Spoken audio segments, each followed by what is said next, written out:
mapachoka e kind mamoko. Katika mano Zaki karwaki ni machiegni. Ino geno mane ma japiny nego bed godo kopogore koda hiko menda manorumo mar 2024-2025. Sharon erokamano.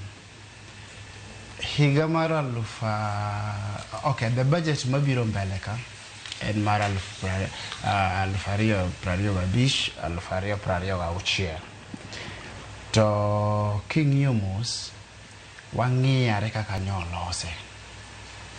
Kanyo ochako ne wan studio ka kwa wacho gigo mabeyo mane waneno, maricho mane waneno. To Sharon, for the first time anyalo bet ka gone parliament erokamano. Nikech nye gidhi magiwinjo ywak japiny. Kalure gi gima nyolos chien kacha in terms of a bill.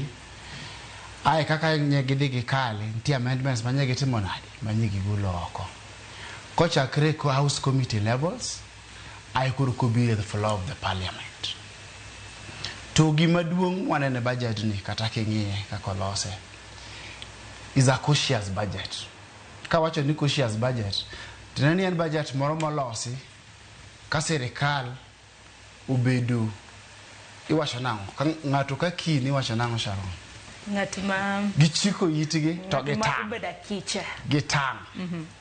To tang no ber. Te tanka ang'o mi wacho ni gitang. Budget kanyo olosi. Okay, budget making process yudo ka fuok beitie gima waluongo ni budget deficit. Budget deficit marwa nyi neno ka en around 876 billion. Chegni billion of miochiko. Yes, monego bed ni wadhi timre nade, monego bed ni wadhi holo oko. To gima omiyo awacho ni en cautious budget, chien kacha ni waneno kodwa bedo over ambitious. Kanya giwacho ni gin gidwa raise more than 30 billion extra. Kolure gi moko mosetimre nade compared to moko mosekalo. Ka gini nyodhi e parliament to nye giwacho ni gini kwa uwe 30 billion extra kwa bro timre nade okwa bro nyalo. Wa uwe 24 billion.